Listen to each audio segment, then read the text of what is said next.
Chers amis, bonjour, content qu'on se retrouve une fois de plus pour ce nouveau numéro des idées. Alors pour aujourd'hui, on va avoir une discussion, un échange avec une entrepreneur ou entrepreneuse. Enfin, je ne vais pas avoir de problème avec les partisans de l'écriture inclusive. C'est ce qu'on dit, non? On dit entrepreneur avec un E. Entrepreneur avec un E. C'est ça. Super, donc je ne vais pas avoir de problème avec des entrepreneurs. Enfin, on va recevoir une entrepreneur avec un E, Madame Tissia Mukuna. On va essayer de parler de manière générale d'entrepreneuriat et surtout dans le contexte congolais. On va essayer de passer en revue tout ça. Et surtout, tu vas essayer de nous parler tu vas nous parler de ton expérience dans l'entrepreneuriat, comment tu en es arrivé à faire du café, pourquoi le choix du café. Et on va dérouler, et puis on va essayer de voir les difficultés à entreprendre au Congo principalement, et comment on exporte à l'extérieur en tant qu'entrepreneur congolais. On va essayer de parler un peu de tout ça. Donc bonjour Tissia. Bonjour. Comment vas-tu? Ça va très bien, je suis contente d'être là. Je suis contente de te voir en tant qu'hôte, en fait. Bah oui. Parce qu'on parle beaucoup et là, c'est marrant de se voir sous un angle, on va dire, un peu plus cadré, avec une discussion un peu plus cadrée. On va essayer de ne pas partir dans tous les sens. Ouais, une discussion cadrée pour faire profiter tout le monde. Exactement. C'est très important. Très important. Alors, pour ceux qui ne te connaissent pas, est-ce que tu peux te présenter succinctement? Alors, bonjour, je suis Tissia Mukuna, je suis la fondatrice de la Quinoise, un café qui pousse à Kinshasa, mais on a aussi tout un pan de notre activité où on relance les plantations de café abandonnées partout en RDC, notamment au Kasaï et au Congo central. Et aujourd'hui, je suis également présidente des jeunes entrepreneurs à la Commission nationale jeunes entrepreneurs à la FEC, la Fédération des entreprises du Congo. Ok, bah c'était succinct. Bravo. Alors dis-moi, comment tu commences dans l'entrepreneuriat d'abord? Est-ce que tu as tenté autre chose avant le café, ou c'est ta première expérience entrepreneuriale, c'est les cafés? Comment tu te retrouves un peu dans ces secteurs-là? Alors le café, je me suis retrouvée par passion, mais c'est pas ma première aventure entrepreneuriale. J'avais déjà un premier business, j'avais des épiceries-restaurants. En gros, le concept, c'était quand tu vas dans l'épicerie, tout ce que tu achètes, on peut te le préparer sur place. Okay. Tu peux acheter par exemple un paquet de spaghettis, mais on avait un cuisinier qui pouvait te préparer le paquet directement sur place avec une petite sauce, etc. C'était un concept un peu innovant dans certains quartiers, ça marchait bien, mais hélas, pour plusieurs raisons, j'ai fait faillite. Donc, quelle raison par exemple? Donc, ça m'a pris beaucoup. La première des raisons, je me suis développée et je connaissais ma clientèle. C'était une clientèle de la cité. Okay. J'avais 4 points de vente. Bandal, Matete, Upen et Kingabwa. Ouais. Jusqu'au jour où j'ai décidé d'aller à la Gombe. Et c'est là que tu as fait faillite. Et c'est là que j'ai fait faillite. Mais ça m'a appris en fait le fait qu'il y a une différence entre être résilient, persévérant, têtu et obstiné. Et je voulais aller à la Gombe, je me disais à la Gombe, ce concept il va marcher, ça va vraiment exploser, etc. Sauf qu'à la Gombe, personne ne comprenait mon concept d'épicerie-restaurant. Là où à la cité, j'avais une clientèle fidèle. Mais tu sais pourquoi ça a été bien compris à la cité? Parce qu'à la cité, nous avons déjà les Maléois. Aussi. Mais, et puis je pense aussi parce que il y avait une proximité avec les gens qui vivaient autour. Bah c'est ça les Maléois en fait. Parce que quand je viens à ta boutique, à l'épicerie, j'achète du spaghetti, on me le prépare sur place. C'est ça en fait les Maléois. Parce que les Maléois en fait, en gros, c'est que j'arrive, je prends à manger. Si c'est de boules de foufou, en principe, on me le cuisine sur place. J'attends en fait, je rentre dans une pièce et j'attends, et à la limite je vois même la maman qui est en train de faire les boules des foufous, et après je reçois mes boules de foufou, je me pose, je mange, et moi je peux te parier que c'est pour ça que ça marchait. Et il y avait un côté aussi fast food. Exactement. Donc ça marchait bien, et ouais, ça m'a appris le fait que il fallait voir quand un business était en train de couler. Clairement à la Gombe ça marchait pas. À la Gombe j'avais beaucoup de tracasseries, les clients n'étaient pas spécialement fidèles, ils étaient plus volatiles. Mais j'ai persisté et j'ai commencé à fermer d'autres restaurants en me disant non, l'argent, je vais commencer à le réinvestir seulement à la Gombe, ça va marcher, ça va décoller, encore un mois, ça va décoller. Et petit à petit, j'ai tout perdu. Il y a quand même quelque chose qui m'intrigue. pourquoi ton business qui marchait très bien sans la Gombe, mais pourquoi tu as voulu absolument ramener à la Gombe? Parce que si tu as fait faillite, après moi je dis n'importe quoi, hein, tu vas me corriger, si tu as fait faillite, ça veut dire que tu as laissé tomber les quartiers pour concentrer toute ton énergie sur la Gombe. Effectivement, ça c'est une erreur d'entrepreneur déjà. Ok. Il n'y a aucun entrepreneur qui ne sait pas, excusez-moi du terme, hein, on va dire tomber, casser le visage. On fait forcément des erreurs. Et c'est là où on voit l'entrepreneur, c'est la façon de rebondir, d'apprendre de ses erreurs. Parfois, c'est des erreurs très puériles. Ouais. Moi, c'était clairement ma jeunesse qui faisait que je trouvais qu'avoir un business à la Gombe, c'est comme ça que j'allais définir ma réussite. C'était une erreur. Je pensais clairement qu'avoir un business à la Gombe, c'est comme ça que j'allais pouvoir dire j'ai réussi, ça marche, ça se développe. Et j'étais persuadée que ça allait exploser. Je voulais avoir un restaurant comme on voit ici, plusieurs boulangeries, il y a plusieurs chaînes. Je voulais ça. Et pour moi, être à la cité, je me disais la cité c'est bien, mais je veux plus grand. Et le plus grand, c'était à la Gombe, le centre-ville. J'avais une sorte de rêve autour de ce que pouvait être la réussite, même auprès de mes copines en fait. Exactement. Je me disais auprès de mes copines, si je dis que voilà, moi j'ai un truc à la Gombe, ça fait mieux. Et voilà, c'était vraiment une erreur de jeunesse, c'était très puéril, ça m'a beaucoup appris, je m'en suis beaucoup mordu les doigts. Et dans tout ça, c'est parce que aussi j'étais dans cette période un peu trouble que j'ai eu le temps de développer la quinoise. Donc finalement, un malheur pour un bien. Alors la quinoise, comment on arrive à la quinoise? Donc la quinoise, au départ, c'est vraiment une histoire de passion. Moi, j'étais toujours passionnée d'agriculture. D'autres aiment, je sais pas, jouer aux jeux vidéo, faire du shopping. Moi, c'était l'agriculture. J'aime beaucoup rester avec les vieux. C'est mon truc. Donc j'aimais bien rester avec les vieux. On plante des trucs. J'aimais bien le concept de voir une petite graine qu'on plante devenir un arbre qui nous donne des fruits. Je trouvais ça passionnant en fait, de voir à quel point ça pouvait se transformer comme ça. Donc voilà, je plantais des orangers, des citronniers avec les vieux un peu du village, les vieux de ma famille. J'aimais bien faire ça. Et un jour, je leur ai dit, tiens, ça serait marrant de faire pousser du café.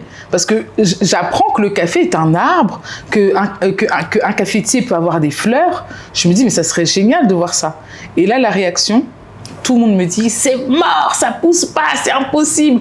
Les gens étaient tellement radicaux. Ça pousse pas à Kinshasa? À Kinshasa. Ah, d'accord. Bien sûr, ça pousse pas à Kinshasa. Ça pousse très bien dans notre pays, bien dans sûr. 17 provinces. Pas seulement au Kivu, dans 17 provinces. Et donc... à Guéména, moi, j'ai vu des plantations de café. Du Bangui, Kwilu, Kwango, ça pousse très bien. Ouais. D'ailleurs, je pourrais même dire 18 en ayant Kinshasa en plus. Ah ben voilà. Donc je me dis voilà, j'ai envie d'essayer parce que je suis têtue. On l'a vu avec les restaurants, hein, je suis têtue. Je me dis j'essaye. Mais là, j'étais encore étudiante à ce moment-là. J'essaye, le café pousse. Super, challenge réussi.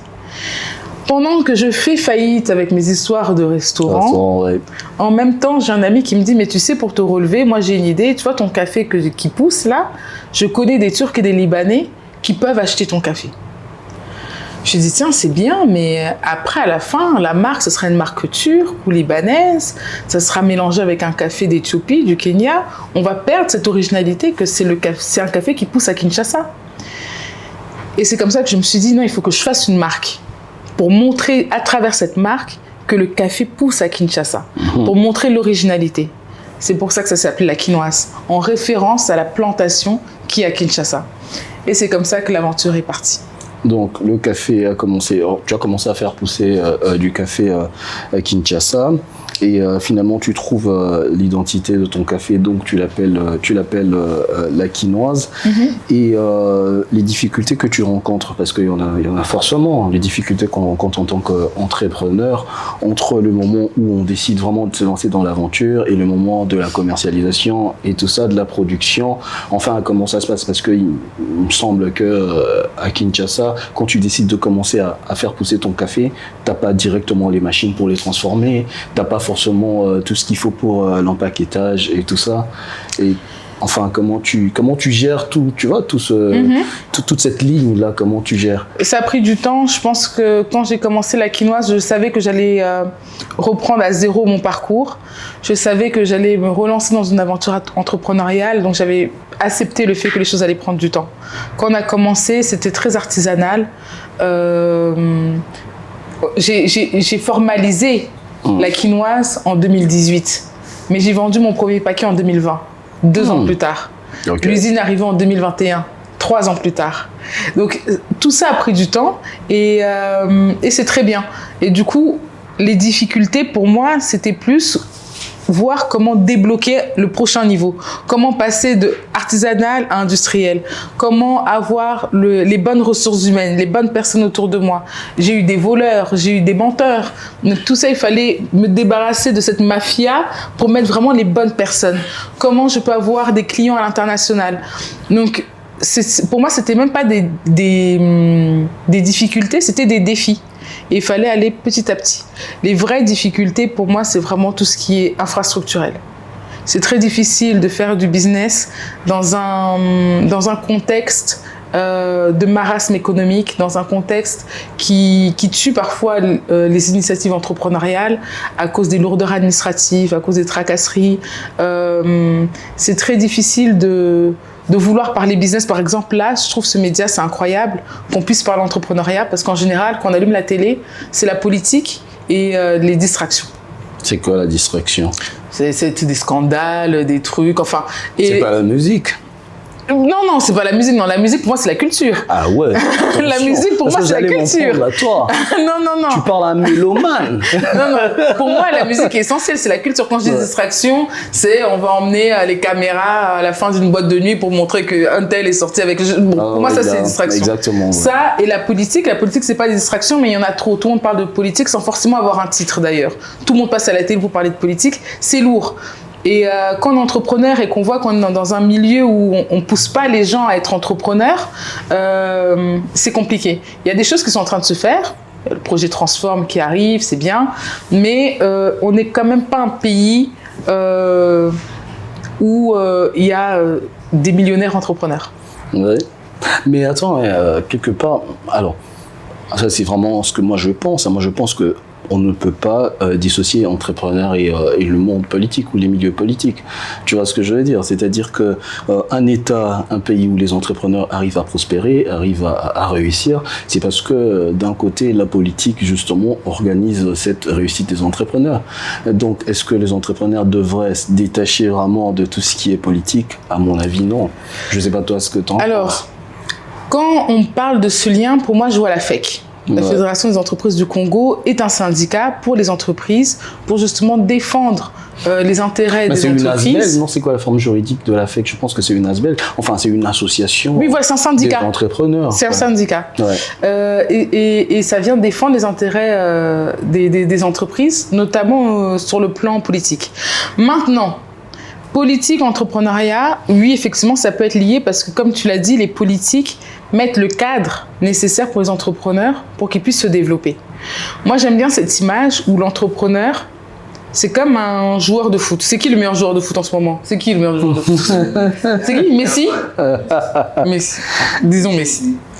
Ouais. Voyons maintenant Messi, meilleur joueur de foot. Et que son gouvernement lui donne comme terrain d'entraînement un terrain de basket avec une balle de tennis. Tout bon qu'il est, il ne va pas réussir à marquer un but. Pour moi, la politique, c'est justement cet écosystème qu'on met. Est-ce qu'au Congo, les politiciens mettent aux différents Messi que sont les entrepreneurs un terrain de foot avec une balle de foot ou est-ce qu'on donne un terrain de basket avec une balle de tennis? Est-ce qu'on nous donne les outils adéquats pour se développer? Est-ce qu'on nous donne les billes pour pouvoir se différencier par exemple avec d'autres pays africains, parce que maintenant on est dans un contexte aussi de ZLECAf où il y a une concurrence africaine. Mais est-ce que le problème c'est pas aussi justement les entrepreneurs eux-mêmes? C'est-à-dire qu'on n'a pas de Messi? Non, on a des Messi. Attends, je m'explique. Le problème, peut-être le problème c'est les entrepreneurs eux-mêmes. Regarde, aujourd'hui on a l'impression que l'entrepreneuriat ou être entrepreneur, c'est quelque chose comme un effet de mode. Tu vois ce que je veux dire? C'est-à-dire que tout le monde veut être entrepreneur, tout le monde veut devenir entrepreneur. Mais comme tout le monde veut devenir député. Oui. Mais parce que les gens cherchent à s'en sortir. Tout le monde veut être entrepreneur, oui. comme tout le monde veut être député. Tout le monde veut être appelé boss, comme tout le monde veut être appelé honorable. Oui, mais si tout le monde veut devenir député, après on va concourir aux élections. Et si on n'a pas les moyens pour, on ne gagne pas une élection. Donc on n'a pas été député parce qu'on n'a pas été élu. Soit. Mais quand on est entrepreneur, justement, pour revenir à ton exemple des députés, tout le monde veut devenir entrepreneur sans s'être préparé à l'avance. Et quand on arrive, on se casse les dents, on va accuser forcément l'État. Mais est-ce qu'on a été prêt pour être entrepreneur? Tu vois ce que je veux dire? Alors, quand ça devient un effet de mode, une fois qu'on rencontre des difficultés parce qu'on n'a pas été suffisamment préparé, on va accuser l'État alors que la faute, c'est peut-être nous-mêmes. Alors, je comprends ta question et en fait, il y a tellement de choses à dire sur cet exemple. On a le temps. Déjà, la première chose, quand je dis que tout le monde veut être entrepreneur comme tout le monde veut être député, tout le monde veut être appelé honorable comme tout le monde veut être appelé boss, c'est que les gens sont en train de chercher des titres. C'est-à-dire qu'effectivement, il y a beaucoup d'entrepreneurs par les titres. CEO, comme une personne qui, je sais pas, s'est présentée aux élections de 2011, a perdu, mais on l'appelle encore honorable en 2024. Donc, en gros, les gens cherchent des titres. Ils cherchent des titres, ils cherchent des positionnements. Peu importe si derrière, ils habitent dans une case, ils mangent des sardines tous les jours, ils veulent juste les titres, ils veulent l'apparence et l'apparat. Ça, c'est déjà le premier cadre. C'est nutritif, hein, les sardines. J'aime les sardines. Donc ça, c'est le premier cadre. Le deuxièmement, pourquoi les entrepreneurs peuvent se casser la figure? C'est parce qu'il n'y a pas d'éducation entrepreneuriale. Il faut apprendre le leadership, le management à l'école. Je ne dis pas ça parce que tout le monde doit être entrepreneur. Tout le monde ne peut pas être entrepreneur, c'est pas grave. Par contre, le leadership, le management, ça doit être appris à l'école parce que moi, par exemple, j'ai mon directeur. Certes, il n'est pas entrepreneur, mais c'est un très bon manager, très bon leadership. Et ça, il n'a pas appris à l'école. Il l'est comme ça. Mais si on apprenait ça aux élèves, à la jeunesse, ça permettrait à la jeunesse d'être plus résiliente, ça permettrait à la jeunesse d'être combative, de ne pas se laisser abattre avec une seule erreur ou une seule difficulté et contrecarrer ce que tu viens de dire. En plus, il y a aussi les politiques. Est-ce que les politiques nous mettent tout à disposition pour se développer en tant qu'entrepreneur ? Il y a des choses qui se font. On a parlé de projet Transform, c'est très bien. Je suis très contente. Moi, d'ailleurs, j'ai bénéficié de Transform, c'est la Banque mondiale. C'est la Banque mondiale en partenariat avec le ministère des PME. Moi-même, j'ai bénéficié de COPA qui m'a permis de solder mon usine. Sans ça, je pense pas que j'aurais une usine en 2024. C'est très bien. Maintenant, donc quelque part l'État fait le job. C'est très bien ça, mais ça ne veut pas dire que tout est bien. C'est pas parce qu'une chose est bien que tout le reste l'est. Le reste maintenant, c'est ça qu'il faut développer. Il faut développer une culture entrepreneuriale à l'école. Il faut que quand j'allume ma télé, j'ai plus de chances de voir quelqu'un qui me motive à me dépasser que quelqu'un qui me motive à aller dans des bêtises. Donc tout ça, c'est un état d'esprit. Si aujourd'hui je vous dis de me citer 3 entrepreneurs du 21e siècle congolais, les gens vont commencer à bégayer. Ici, des Elon Musk, des Steve Jobs, mais cite-moi maintenant des Congolais. Oh, il n'y en a pas, il y en a. Il y en a, mais est-ce que c'est peut-être parce que, en fait, on veut faire croire, moi j'ai aucun problème avec les entrepreneurs, mais pourquoi on veut absolument faire croire à tout le monde, surtout aux jeunes, que leur réussite passe forcément par l'entrepreneuriat? C'est une erreur, je pense. La réussite ne passe pas forcément par l'entrepreneuriat. On veut faire de tout le monde un entrepreneur. Enfin, moi, les forums auxquels j'assiste, tu as l'impression qu'on veut que tout le monde soit entrepreneur. Et moi, je pense que c'est ça aussi l'erreur, ce qui fait qu'on a beaucoup de charlatans. On a des gens qui pensent que je peux aller sur Facebook, j'ai une connexion Internet, j'ai créé un compte Facebook.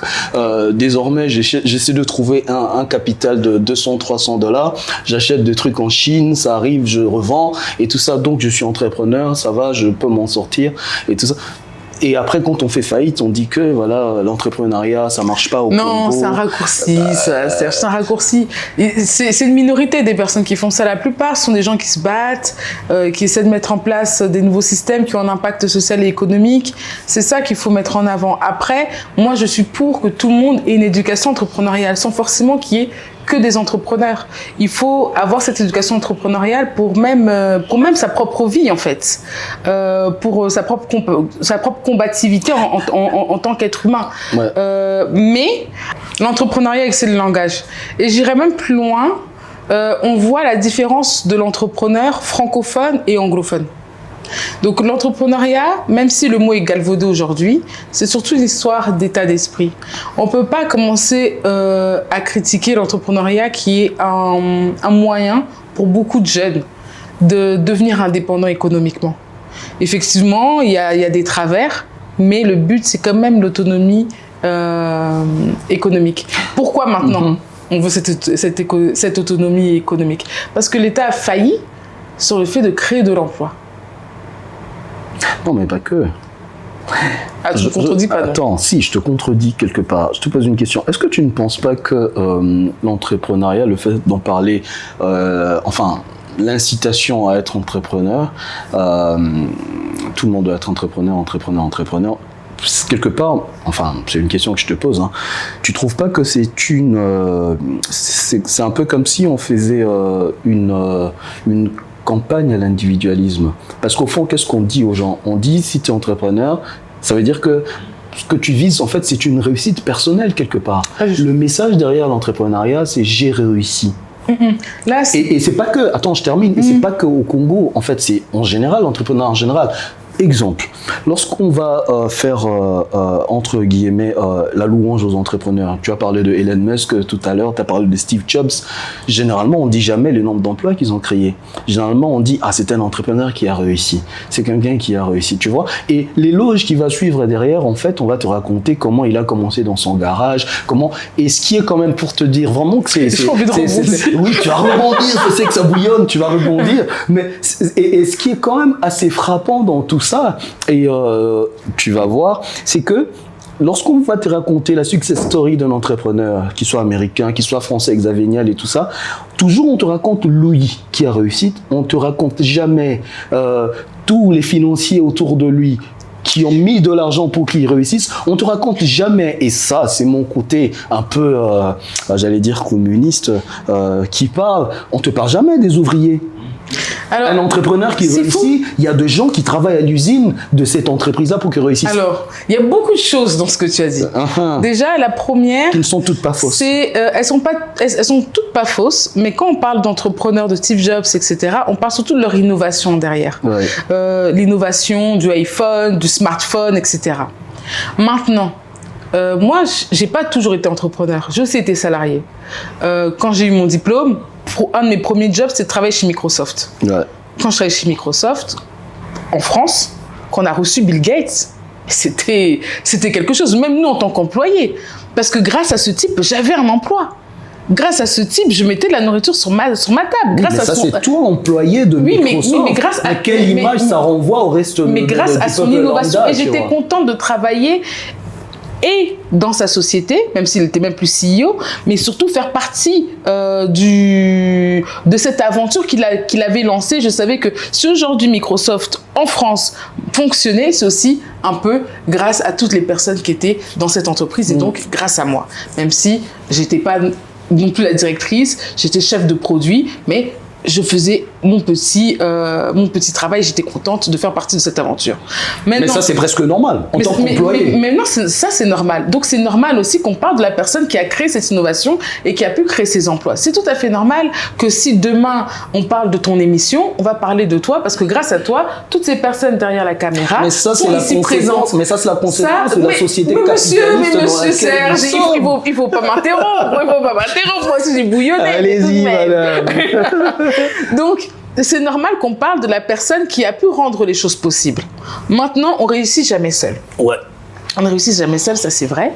Et quand on parle d'entrepreneuriat, moi je parle surtout d'impact. Si c'est juste un entrepreneur pour être individuel, égoïste et qu'il n'a pas d'impact, ça ne va jamais durer. On a beaucoup d'entreprises, l'entreprise marche bien. Quand l'entrepreneur va à la retraite ou quand il meurt, nous sommes tous mortels, l'entreprise périclite. Tout simplement parce que l'entreprise n'avait pas un socle économico-social. Un entrepreneur, une entreprise doit avoir un impact social. C'est important. Si je reviens à mon exemple, à la quinoise, qu'est-ce qu'on essaie de faire socialement? On a le programme de relance des plantations de café abandonnées. Pendant 40 ans, notre pays, non, il y a 40 ans, notre pays était l'un des premiers pays exportateurs de café. Aujourd'hui, ce n'est plus le cas.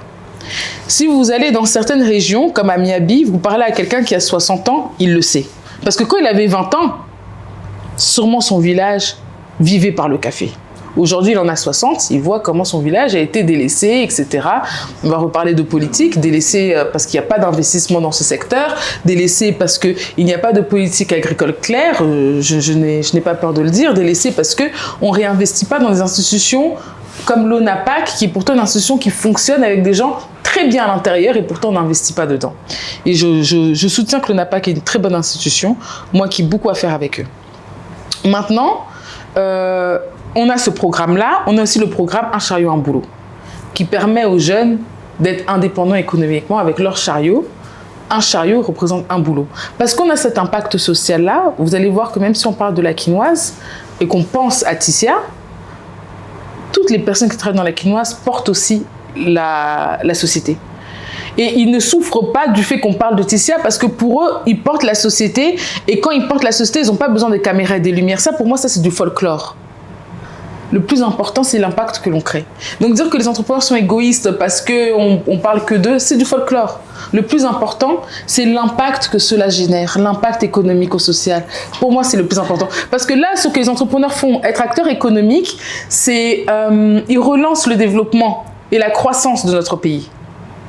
Ils le font beaucoup plus que les politiques. Je pense que notre pays peut être développé par les entrepreneurs, les acteurs économiques, beaucoup plus que par les acteurs politiques. Mais il n'y a pas à opposer les entrepreneurs et les politiques. Je ne les oppose pas, j'explique juste l'importance des acteurs économiques. Non, mais l'importance des acteurs politiques également, parce que... Ils garantissent un cadre, mais même sans le cadre, parce que le cadre n'est pas garanti à 100%. Ici, tu ne peux pas dire le contraire, le cadre au Congo n'est pas garanti à 100%, pourtant les entrepreneurs sont toujours là. Oui, ils sont là, ils créent quand même de l'emploi. Oui. Donc malgré tout, ils sont là et créent quand même de l'emploi. Et ça, il faut le dire, il faut le répéter. Et moi, j'aimerais qu'un jour, quand toi, tu arrives quelque part, on soit très fiers de te recevoir parce que grâce à toi, je compte 1, 2, 3 personnes derrière les caméras. Non, mais tu vas voir qu'on va te pousser par un député qui n'a jamais rien fait, qui ne fera jamais rien. Non, moi je pense que là, et c'est lui qu'on va assoir. Je dis pas qu'il faut respecter et pas respecter des gens. On ne peut pas dire qu'un député qui il faut remettre les entrepreneurs sur le pied de l'échiquier en étant juste sur le traitement que leur non mais pas que leur donne. Ne pas les juger de oui, eux c'est seulement pour les titres, on les appelle chefs et boss. Non, ils font beaucoup de travail, ils se battent malgré un climat difficile. Non, c'est-à-dire que moi je pense qu'il n'y a pas que les entrepreneurs qu'il faut mettre à la place qu'ils méritent. Je pense que tous les êtres humains, il faut les mettre à leur place, c'est-à-dire à la bonne place, à la place qu'ils méritent. Il n'y a pas à se faire bousculer dans une banque parce qu'un député arrive avant. C'est-à-dire que même si je suis un fonctionnaire lambda, si j'arrive avant, j'ai ma place avant les députés qui arrivent. Il ne faut pas qu'on me bouscule. Donc je sois entrepreneur ou pas, je dois mériter ces respects-là parce que dans une société normale, celui qui arrive avant doit être celui qui doit être servi voilà, en premier. Tu vois, il n'y a pas de problème à ça. Mais moi je pense que la société... c'est Apple, enfin j'ai caricature, c'est-à-dire que c'est un écosystème, tu vois. Celui qui est dans l'écosystème Apple, tous ces appareils sont interconnectés. Celui qui a un iPhone, celui qui a un iPad, celui qui a un MacBook, c'est interconnecté. Ça veut dire que tu as la possibilité de travailler un document sur ton iPhone et le retrouver immédiatement sur ton MacBook et après sur ton iPad. C'est comme ça que moi je vois la société. Donc on n'a pas à opposer les entrepreneurs d'un côté. C'est-à-dire que chacun, qu'il soit député, un député, il fait pas un travail moindre. C'est ce que j'essaie de dire. Je ne les oppose pas. Attention, il ne faut pas que cette vidéo sur le titre ce soit Tissia oppose les entrepreneurs. Je ne les oppose pas. pas. Non, tu les opposes pas. Mais bon, j'essaie juste d'essayer de tempérer, mais je les oppose pas. C'est-à-dire qu'un député, il fait son travail des législateurs de créer de lois, tu vois, et l'entrepreneur, de l'autre côté, il fait son travail de créer les emplois. On est d'accord sur ce point. Le magistrat, de son côté, il fait son travail également de faire respecter la loi, et qui fait respecter la loi, crée un équilibre dans la société où quand même, moi, je ne devrais pas m'inquiéter d'aller me balader quelque part parce que je me ferais agresser et que mon agresseur n'aurait pas peur de m'agresser parce qu'on serait dans un pays sans loi. Donc ça veut dire qu'on est dans un système où chacun fait sa part et la société avance et la société fonctionne. Donc c'est vraiment à mon avis, hein, c'est comme ça que ça devrait être pris. Temps mort. Donc temps mort. Qu'on ne dise pas que les uns ne font pas leur ne servent à rien et que les entrepreneurs servent à beaucoup de choses. Pourquoi je dis que les entrepreneurs servent à beaucoup de choses? Parce que quand on a commencé la discussion, on est parti sur le fait que tout le monde veut s'appeler entrepreneur. Exactement. Tout le monde veut s'appeler entrepreneur, mais pour moi, ça, c'est aussi du folklore. Ouais. Donc, je remets ça dans le contexte, c'est du folklore parce qu'à côté, les entrepreneurs créent de l'impact. J'ai pris l'exemple de ma société, mais chacun peut parler de l'impact social qu'il crée grâce à son entreprise. C'est en disant ça que je dis que les entrepreneurs, pour moi, c'est eux qui vont développer le Congo. Je ne dis pas que les acteurs politiques ne servent à rien, c'est faux. Moi, s'il n'y avait pas le ministère des PME avec COPA, j'aurais pas pu financer mon usine. Mais le développement d'un pays passe par ses acteurs économiques. La croissance d'un pays passe par ses acteurs économiques et leur capacité à créer de l'impact social. En ayant dit ça, je pense qu'on peut clore le débat que tout le monde veut s'appeler entrepreneur, parce que le vrai débat, c'est comment, au Congo, on peut faire en sorte à ce que les entreprises créent de l'impact économique pour notre développement et créent de l'impact social pour notre croissance. Ouais. Je pense que c'est ça le vrai fond du débat autour des entrepreneurs. Mais je n'oppose pas la politique. Le fait est que moi, la politique, elle m'énerve un peu. Ouais. Le fait est que moi, la politique, elle m'énerve un peu parce que je trouve qu'on pourrait mieux faire. On peut toujours mieux faire. J'aime tellement le Congo que voir comment on est freiné par certains domaines, ça m'horripile. J'aime tellement mon pays que voir comment on marche au ralenti, comment on a certaines lourdeurs, notre retard m'énerve. Non, mais c'est légitime, tu sais. C'est légitime au point où, moi, je pense... Mais tu as dit que vous avez, par exemple, la FEC, c'est-à-dire qu'on devrait arriver à un niveau où on a un groupe d'entrepreneurs qui ont conscience de ces enjeux-là et qui vont essayer d'avoir avec eux des politiques qui également comprennent la nécessité d'avancer dans ce sens-là et ensemble maintenant, puisque qu'on le veuille ou non, les grandes décisions, c'est les politiques qui les prennent. Tu vois, quand le président Et c'est de travailler avec ces politiques-là, justement, pour faire avancer les choses. On ne peut pas, en tant qu'entrepreneur, dire que oui, la politique m'énerve, donc j'abandonne les politiques d'un côté. Tu vois ce que je veux dire? Bien entendu. Je ne dis pas la politique m'énerve. Je dis j'aime tellement mon pays que ça m'énerve. Ouais. C'est pas la politique qui m'énerve, c'est mon pays que j'aime tellement que quand je vois que ça marche pas, c'est ça qui m'énerve. Et je trouve que la politique pourrait trouver des meilleures solutions. Si elle consultait plus les entrepreneurs et encore plus, j'allais dire les jeunes entrepreneurs que je suis. C'est des entrepreneurs de moins de 40 ans qui essaient de faire bouger les choses, qui sont cette nouvelle génération. On est les prochains sages de notre pays. On sait comment les choses fonctionnent. On a l'aspect chef d'entreprise, on a des responsabilités, on peut être jeune parent, etc. Et en même temps, on a le côté jeunesse où on connaît les difficultés encore du terrain. On n'est pas déconnecté. Je trouve qu'on devrait plus nous consulter. Quand je vois que le chef de l'État voyage, va en Chine, va en France, des rencontres avec le MEDEF et consorts, c'est très bien, mais je pense qu'il devrait vraiment inclure encore plus les acteurs économiques et encore plus les jeunes entrepreneurs. On ne s'entoure pas assez de notre jeunesse. Pourtant, il y a un boom démographique. Les RDC, il y a de plus en plus de jeunes. Bien sûr. Que vont devenir ces jeunes? Plus de 60%. Qui sont ces jeunes? Quelles valeurs ont ces jeunes? Quels sont leurs mindsets? Qu'est-ce qu'on leur apprend? C'est tout ça qu'on doit mettre en place. Qui va le mettre en place? Il y en a qui vont devenir fonctionnaires et c'est pas mal. Hein. Mais c'est très bien. C'est-à-dire qu'apprendre le leadership et le management en tant que fonctionnaire, c'est la meilleure des choses qui peut arriver. Moi, j'ai parmi des femmes qui m'inspirent, elles ne sont pas entrepreneurs. Marie-Chantal Kaninda n'est pas entrepreneur. Yvonne Bala n'est pas entrepreneur. Ce sont des femmes businesswomen qui ont du leadership et du management. Donc, apprendre ça et être fonctionnaire, why not? Ouais. Vraiment, pourquoi pas? Mais tous ces jeunes, comment on les encadre? Qui ils vont devenir? Quelles sont leurs valeurs? Où ils vont? Pourquoi ne pas appeler d'autres jeunes entrepreneurs pour les motiver? J'ai parlé de mon directeur des opérations, Glody. Il n'est pas entrepreneur, mais c'est un très beau manager. J'ai parlé de mes anciens employés entre voleurs, menteurs et consorts. Aujourd'hui, ils sont tous entrepreneurs, grand bien leur face. Mais donc, être entrepreneur, c'est pas être garant d'une vérité ou quoi. Mais il y a un mindset derrière, de résilience, de combativité, etc., qu'on doit apprendre aux jeunes. Et le président doit parler à ces jeunes-là pour que justement, on puisse encadrer ce boom démographique qui arrive. Absolument. La RDC, c'est comme un pays où le secteur informel est très important. D'ailleurs, je dirais que le secteur informel, franchement, c'est... après, bon, c'est toi qui es entrepreneur, c'est toi qui es vraiment dans le business. Non, je ne suis pas entrepreneur, je suis un aventurier qui essaie d'apporter de la lumière dans les sentiers où il fait noir.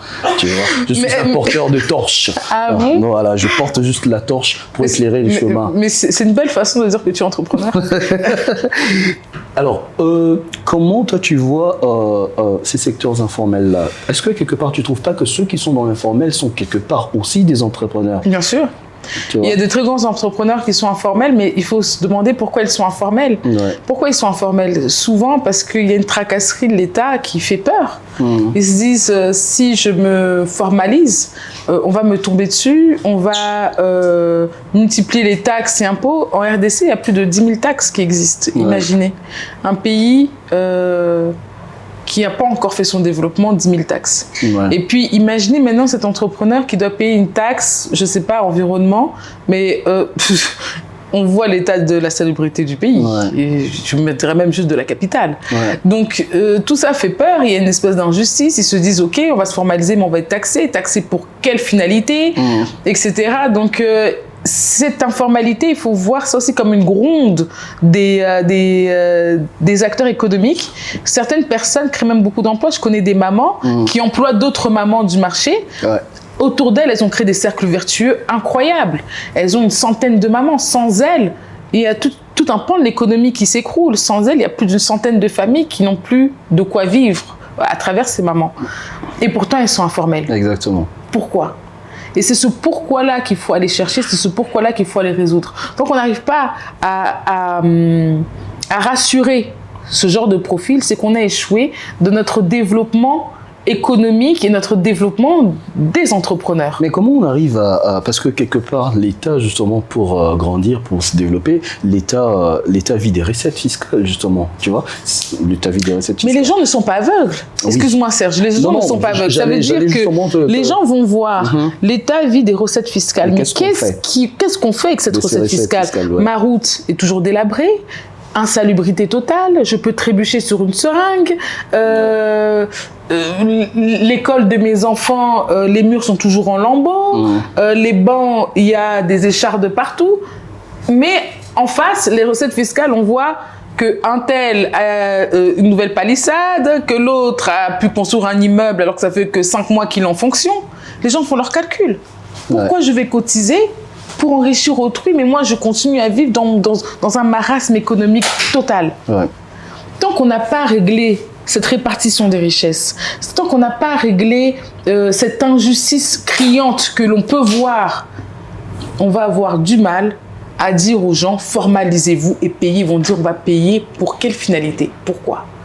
Moi je paye. Je paye parce que j'ai décidé de me formaliser, parce que j'ai décidé que je voulais faire telle et telle chose et pour le faire, je dois être formel et je dois être encadré, etc. Je peux être audité, je peux, etc., etc. Mais c'est un courage de se formaliser. C'est très difficile. Mais justement, alors, il y a une autre question qui me vient après le développement que tu viens de faire. Peut-on être, dans ce cas, entrepreneur et en même temps croire en l'État? On n'a pas le choix. Je veux dire dans le contexte purement congolais. On n'a pas le choix parce que si on ne croit plus en l'État, on ne croit plus au fait que notre société puisse se développer. Si je ne croyais pas en l'État, je ne ferais pas la quinoise, je ferais je sais pas moi, l'éthiopienne, je sais pas. Donc on est obligé de croire en l'État, on est obligé de croire en notre pays et que les choses iront mieux à un moment donné. Sinon, à quoi bon monter une entreprise dans un pays auquel on ne croit pas? Ouais, exactement. Et donc, bon, alors maintenant parlons de toi et de la quinoise. Quel est l'impact que tu penses avoir pu, allez, on dit quoi, apporter ou impacter, je sais pas. Mais quel est l'impact que la quinoise, quel est l'impact voilà, de la quinoise dans la société congolaise aujourd'hui? Je vais dire, depuis que tu as lancé la quinoise jusqu'aujourd'hui, est-ce que tu mesures déjà l'impact de la quinoise? Si je peux mesurer, c'est le nombre de chariots que j'ai, parce que je sais qu'un chariot a créé un boulot. Ouais. Ça reste dans un programme, un chariot, un boulot, il y a une formation aussi derrière. Ouais. Donc des personnes formées. C'est le nombre de villages avec lesquels je travaille pour les relances des plantations abandonnées. Ah, ça c'est super. Dans ces villages, combien de gens ont pu relancer des activités économiques autour de la plantation, que ce soit le transport, la logistique, etc. Ça, c'est pour moi la partie la plus intéressante de mon travail. C'est pas simplement vendre du café, c'est toute l'histoire qui est après. Vous voyez, là, on a un café qui s'appelle Liberica. C'est une saveur qui vient du Libéria, qui poussait très bien au Kasaï, qui a été abandonnée, on l'a relancé. Donc on a le Liberica saveur du Kasaï. On a le Petit Quilou, un café qui n'existe qu'au Congo. Il se trouve nulle part ailleurs. Il y a beaucoup de gens qui font la promotion du Petit Quilou, c'est important. Il faut qu'il y ait de plus en plus de personnes qui font cette promotion-là. J'ai vu des femmes, etc., qui parlent déjà du Petit Quilou. Magnifique. Maintenant, il faut qu'il y ait tous les Congolais qui parlent du Petit Quilou, parce que ça n'existe qu'ici. C'est comme notre Okapi. Je vois parfois des Français qui disent, voilà, le vin, il est rare, il ne pousse que dans nos campagnes, etc., etc. Et ils font tout un lobby autour de ça. On doit aussi le faire. Donc ça, c'est aussi une partie de mon travail que j'aime énormément par rapport à l'impact de la richesse de notre pays. Parler de notre pays, parler des trésors agricoles. Beaucoup de gens se concentrent sur les mines. On oublie l'agriculture. On oublie le tourisme aussi. Moi, j'aimerais bien visiter, si je n'étais pas congolaise, j'aurais bien aimé visiter les plantations Petit Quilou qui n'existent qu'au Congo. Il faut le mettre en avant. Donc tout ça, c'est vraiment la partie impact qui me tient à cœur et sur laquelle j'aime communiquer. Ah, mais c'est intéressant déjà, donner de l'emploi aux gens dans le contexte congolais. Moi, je t'encourage pour ça et je te dis bravo. Bravo, c'est pas facile. Et voilà le bon côté d'un entrepreneur, cette fois-là, avec un E qui donne de l'emploi, qui donne de l'emploi aux gens. Et justement, où est-ce qu'on trouve la quinoise? Est-ce qu'on trouve la quinoise uniquement à Kinshasa ou on peut en trouver en dehors de Kinshasa? On peut en trouver en dehors de Kinshasa. Alors là, on est dans différentes stratégies avec de nouvelles villes, mais on est dans un contexte un peu difficile pour développer cet aspect-là. Mais après, on commence déjà un peu l'exportation avec la France. On a fait Dubaï, on a fait le Qatar, la Belgique est en voie. Donc on a de bonnes nouvelles à partager. Et au pays? Ah, au pays, oui. Alors il y a Lubumbashi, il y a Boma, il y a Matadi. Et après, il y avait d'autres villes, mais comme je le dis, pour l'instant, c'est un peu en pause. Oh, ben c'est génial. Par rapport au contexte actuel. Oui. Non, mais écoute, merci beaucoup d'être passé chez nous pour avoir cette discussion sur l'entrepreneuriat et surtout pour découvrir ce que tu fais parce que c'est quelque chose d'exceptionnel.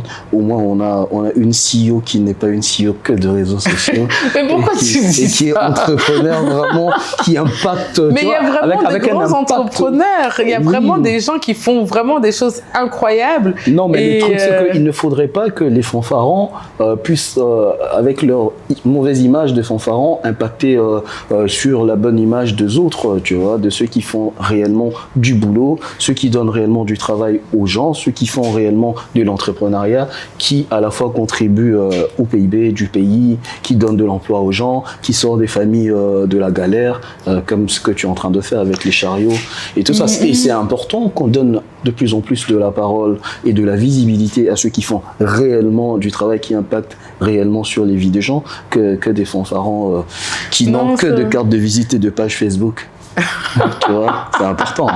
Ouais, j'ai l'impression que c'est très ciblé, mais oui, non, mais aucune animosité contre quiconque. Mais tu as raison, c'est bien de parler des parcours des uns et des autres. Exactement. C'est bien qu'on puisse s'inspirer entre nous aussi, se dire que c'est possible, que les exemples qu'on ait soient pas juste des entrepreneurs qui se trouvent aux États-Unis, en Chine ou je ne sais où. C'est bien qu'on ait des exemples. Les gens se rendent peut-être pas compte que la vidéo dure qu'en 5 minutes, mais ça fait peut-être 3 heures qu'on est là à discuter, à faire des pauses, à partir dans d'autres sujets, etc.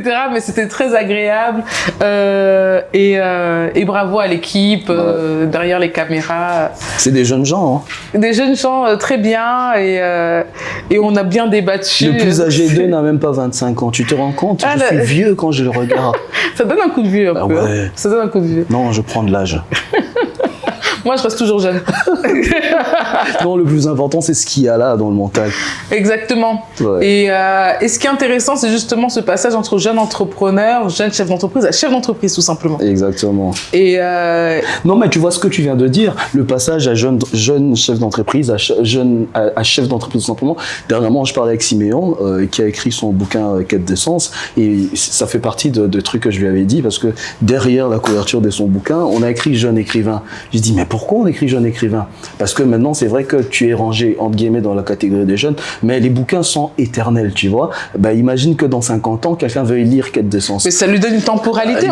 Bah ouais, non, mais pour moi... On sait qu'à ce moment-là, il était jeune écrivain. Non, pour moi, t'es écrivain, tu vois. Pour moi, t'es écrivain, t'es pas jeune écrivain. C'est-à-dire que tu vas prendre, pour justement en discuter avec lui, Ainsi parlait Zarathustra, et tu vas regarder la couverture de présentation, on va pas dire jeune écrivain Nietzsche, enfin, bon, mais son bouquin est très intéressant, achetez-le, lisez-le. C'est un jeune écrivain qui est pétri de talent. Non, c'est un écrivain tout simplement qui est pétri de talent. Pour le mot de la fin, j'ai l'habitude de demander à mes invités d'adresser un message à la jeunesse. Okay. Quel serait le message pour toi à la jeunesse? Je pense qu'à la jeunesse, je dirais que il est important de trouver des valeurs que l'on souhaite garder toute notre vie. Que jamais on va regarder à un moment donné de notre existence et avoir honte des valeurs que l'on portait. Et que chaque chose que vous allez faire témoigne de vos valeurs intrinsèques. Et pour nous, Congolais, je dirais que ces valeurs, ça doit toujours être basé sur une vision à long terme. On est très court-termiste. On n'a pas parlé sur le côté court terme qu'on a. Des expressions comme « on vit au taux du jour ». C'est très défaitiste, c'est très court-termiste. Il faut vraiment qu'on arrive à se projeter dans l'avenir. Et si la jeunesse n'arrive pas à se projeter dans l'avenir, alors elle va se casser la figure. Merci beaucoup, Ticia. Merci d'être passé. Hein. Et au prochain numéro, on va visiter peut-être la ferme, la plantation. Voilà. La plantation, La plantation, et on va montrer un peu plus aux gens ce que tu sais. Je serais ravie, parce que quand j'ai commencé, beaucoup de gens m'envoyaient des messages. Ta plantation n'existe pas, c'est que des mensonges. Oula. Je me suis dit, mais... BBC est venu, le monde est venu. Pour vous, tout ça là, c'est que des mensonges. Non, ils connaissent pas bien Kinshasa. Tu les as embrouillés, tu les as emmenés au Congo central. Je vais emmener des Congolais, des Quinois. Vous allez témoigner qu'on reste à Kinshasa. Merci beaucoup. Hein. Merci. Alors, merci beaucoup, chers amis, de nous avoir suivis. Ça a été un numéro intéressant avec une entrepreneur avec eux. Parce que c'est ce qu'elle m'a dit de dire quand je présente entrepreneur. Merci beaucoup, merci pour ce moment passé ensemble et que Dieu nous garde. Bye bye.